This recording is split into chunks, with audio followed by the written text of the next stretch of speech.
तो एपिसोड के एंड में तोशु का चेहरा बिगड़ा हुआ है, मतलब जरूर किसी ने उसे मारा है। फिर वनराज आके उससे पूछता है कि तुम्हारे बीच में, उस डायमंड के बीच में और क्या कनेक्शन है इन गुंडों के बीच में। सच सच बताना, कहीं तूने तो वो चोरी।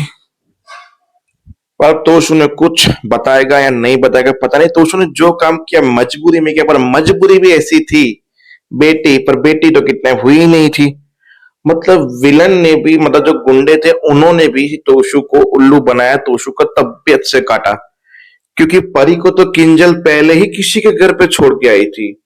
ही इज सेफली अपनी बीवी से पूछे बिना, अपनी परी के जाने बिना, अपनी बेटी के लिए इतना बड़ा कांड कर दिया। भाई साहब, मानना पड़ेगा।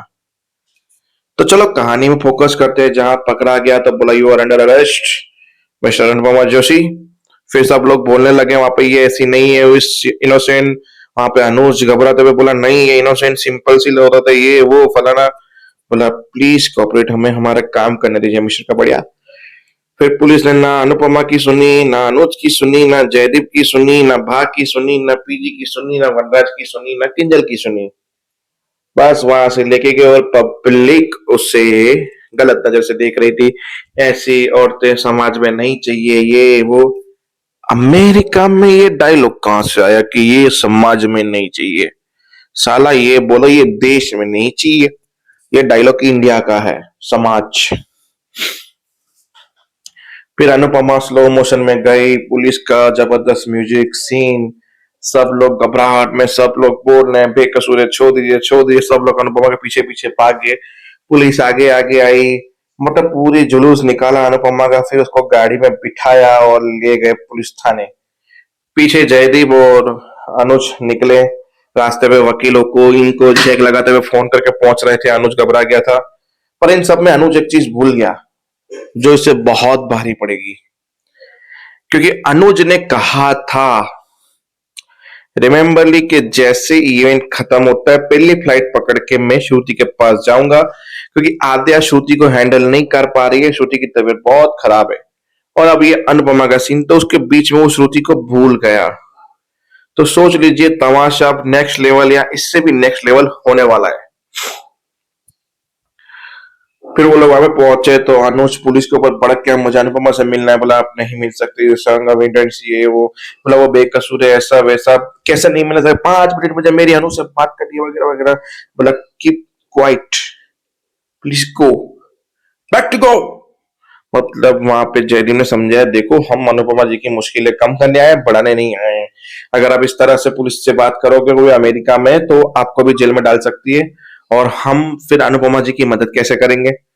प्लीज कॉपरेट कीजिए मेरे साथ। आप रिलैक्स, हमें बचाना है तो पहले हम उनसे बात करेंगे, वकील से बात करेंगे, जमानत की पेपर रेडी करवाएंगे, सीसीटीवी निकालेंगे। सब कुछ निकालने के बाद हम डिसाइड करेंगे ये सब कुछ कैसे और किस तरह से हुआ। और अनुपमा अंदर बैठ के ये सोच रही थी, बार बार खड़ी होगी, पीजी खड़ी होगी, जयदीप जी खड़े होंगे, अनुज खड़े होंगे, मेरी बहू किंजल खड़ी होगी, मेरा बेटा मेरे लिए खड़ा होगा जमानत के लिए, बताने के लिए कि मैं बेकसूर। सब लोग खड़े होंगे। वहां वनराज ने बोला कि तोशु जल्दी से बात, सारे लोग पुलिस स्टेशन नहीं सकते तो हम घर पे चलते हैं। और घर पे बहाने, अनुपमा को ये करने की क्या जरूरत है, बा को साला कुछ सोचता ही नहीं है। और फिर वनराज बोले रही होगी कोई मजबूरी, अनुज के साथ लग्जरी लाइफ जीने की आदत थी तो यहाँ गरीबी नहीं सहन हो रही होगी। मान सकता हूँ ये काम अनुपमा कर लेगी मजबूरी में। वहां किंजल सपोर्ट कर रही थी कि अनुपमा के बारे में बात कर रहे हो आप, मेरी सास मेरी माँ जैसी के बारे में बात कर रहे हो। आप तो 32 साल साथ में रहे हैं, आपको इतना तो ही पता कि मम्मी ने क्या क्या किया और कब किस हद तक जा सकती है मम्मी। इस हद तक तो बिल्कुल नहीं जा सकती, मैं गारंटी लेती हूँ। वहां पर तोशु बैठे बैठे घबरा रहा था। फिर तोशु ने बोला बस करो आप सब लोग, भगवा करना। फिर किंजल आई, बोला तुम्हें वो जिम्मेदारी सौंपी गई थी ना। बोला हाँ तो किंजल सौंपी गई थी। बोला तुम भड़क क्यों रहे हो, मैं सिंपल से पूछ रहे हो, क्या तुमने कभी नोटिस किया वहां पे कोई आया कोई गया, किसी ने मम्मी को फंसाने की कोशिश की हो। बोला मुझे नहीं पता, मैं इस बारे में नहीं सोच रहा, मैं मेरी नौकरी के बारे में ये हो, मैं पहले से परेशान हूँ, प्लीज मुझसे टॉक मत करो अभी फिलहाल में।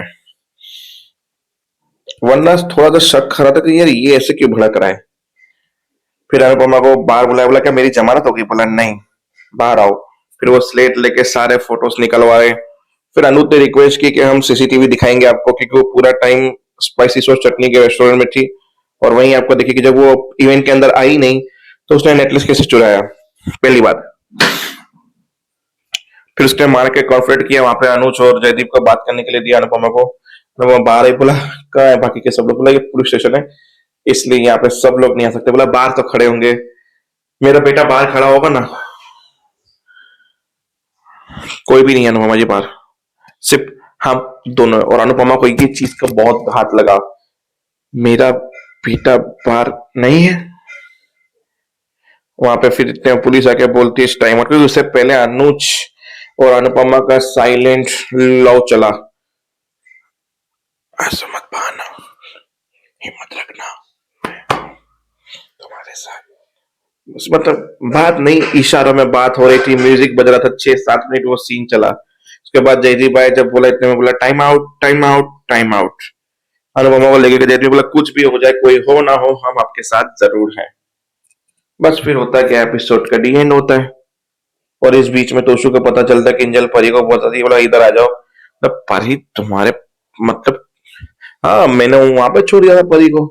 तब जाके तोशु को रियलाइज होता है मेरी वजह से मेरी माँ खतरे में चली गई और ये सब कुछ हो गया, और मैं जाके बता देता हूँ पुलिस को ये। और नहीं, पुलिस ऐसा सोचेगी मैं मेरी माँ को बचाने की कोशिश करूँ, वो नहीं यकीन करेगी। अब तो माँ को सजा होगी, माँ को ये होगा, माँ को वो होगा। माँ की फिक्र कर रहा है बेटे, माँ के लिए जहर पी लेता तो अच्छा होता, और माँ को जहर पिलाने वाला पहली बार देखा। जय हिंद।